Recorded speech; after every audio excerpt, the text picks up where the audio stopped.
సంవత్సరం పొడవునా 3 కాలాల్లోనూ ముఖ్యంగా తేలికపాటి నేలల్లో సాగు చేసుకునే నూనె గింజల పంట వేరుశెనగ. ఖరీఫ్లో సాధారణంగా వర్షాధారంగానే సాగవుతుంది. అలా జూలై మాసంలో విత్తిన పైరు ప్రస్తుతం ఎదుగుదల దశలో ఉంది. వర్షాధారపు వేరుశెనగ నుంచి మంచి దిగుబడి పొందాలంటే తొలి దశ నుంచి సిఫార్సు మేరకు ఎరువులను అందించాల్సి ఉంటుంది. ప్రధానంగా జిప్సంను తప్పనిసరిగా వేసుకోవాలి. అప్పుడే నూనె శాతం కూడా పెరుగుతుంది.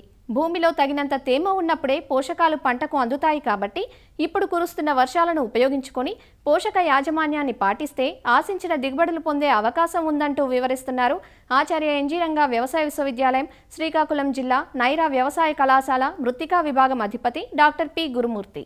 మన రాష్ట్రంలో దాదాపు అన్ని జిల్లాల్లో కూడా వేరుశెనగని పండిస్తుంటారు. ప్రత్యేకించి వర్షాధారంగా వేరుశెనగ పండిస్తారు. అయితే రైతులు సరైనటువంటి ఎరువుల యాజమాన్యం చేపట్టినట్లయితే మనకి దిగుబడులు బాగా పెరిగే అవకాశం ఎక్కువ ఉంటుంది. వేరుశెనగ సాగులో దాదాపు 4 నుంచి 5 టన్నులు ఉన్నటువంటి సేంద్రియ ఎరువు, పశువుల ఎరువుని మనం ఎకరా పొలంలో వేసుకోవాలి. వేరుశెనగ వేసుకునే ముందు చివరి దుక్కులో దున్నుకోవాలి. తదుపరి ఈ నత్రజని ఎకరాకు 8 కిలోలు నత్రజని ఇచ్చేటటువంటి ఎరువు, అంటే యూరియా అయితే 18 కిలోలు అవసరం అవుతుంది. 8 కిలోల నత్రజని ఇవ్వాలంటే.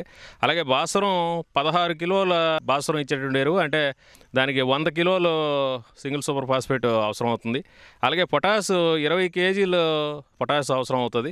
దీనికోసం 33 కిలోల మ్యూరేట్ ఆఫ్ పొటాస్ అవసరం అవుతుంది. అలాగే జిప్సం ఎకరాకు 200 కిలోల జిప్సం అవసరం అవుతుంది.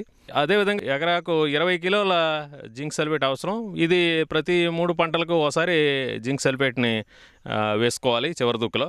అలాగే ఈ మొత్తం భాస్వరం, పొటాస్ ఎరువుల్ని చివరి దుక్కులోనే వేసుకుంటాం, అంటే వేరుశెనగ విత్తే ముందే.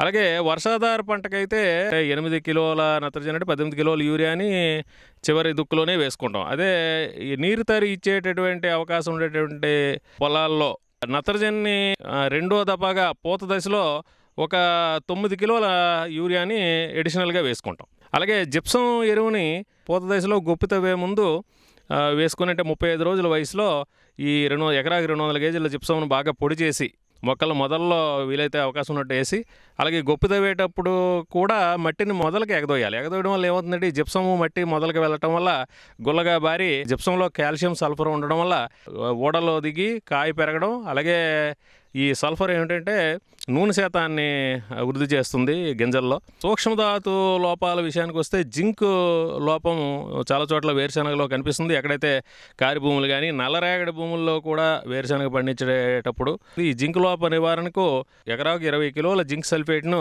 చివరి దుక్కులో వేసుకోవాలి. ఒకవేళ వేరుశెనగ పైరు మీద జింక్ లోప లక్షణాలు కానీ కనిపించినట్లయితే సాధారణంగా ఆకులన్నీ చిన్నగా ఉంటాయి, మనకి మొక్క కూడా గుబురుగా ఉండి గిడసబారిపోయి ఉంటుంది. జింక్ లోప లక్షణాలు కానీ మనకి కనిపించినట్లయితే వేరుశెనగ పైరులో 200 లీటర్ల నీటికి 400 గ్రాముల జింక్ సల్ఫేట్ను కలుపుకొని ఒక ఎకరా పైరు మీద మొక్కలు తడిచేటట్టు బాగా పిచికారి చేసుకోవాలి. అదేవిధంగా ఈ బోరాన్ ధాతు లోపం కూడా మనకి సాధారణంగా వేరుశెనగలో వస్తుంది. ఈ బోరాన్ ధాతు లోపించినప్పుడు ఈ ఒక కాయలో మొత్తం తోడుకోకుండా ఉంటుంది. అలాగే ఈ పలుకుల్లో కూడా బరువు తగ్గి నూనె శాతం కూడా తగ్గుతుంది. అంచేత ఈ బోరాన్ లోప నివారణకు దాదాపు ఎకరాకు 2 కిలోల బోరాక్స్ను బాగా చివికిన సేంద్రియ ఎరువుల్లో కలుపుకొని చివరి దుక్కులో వేసుకోవటం ఒకటి. రెండోది, బోరాన్ లోప లక్షణాలు ఏవైనా పైరు మీద కనిపించినట్లయితే లీటర్ నీటికి 1 గ్రాము బోరాక్స్ చొప్పున కలిపినటువంటి బోరాన్ ద్రావణాన్ని పైరు మీద పిచికారి చేసుకున్నట్లయితే మనకి బోరాన్ లోప లక్షణాలను అధిగమించవచ్చు. ఈ రకంగా వేరుశెనగలో ఈ నత్రజని, భాస్వరం, పొటాష్ ఎరువులతో పాటు సూక్ష్మధాతు లోపాలను కూడా సవరించుకుంటూ, అలాగే కాయ పెరగడానికి, నూనె శాతం పెరగడానికి జిప్సాన్ని కూడా సమయానుకూలంగా వేసినట్లయితే అధిక దిగుబడి, అధిక ఫలసాయం కూడా సాధించే అవకాశం ఉంటుంది.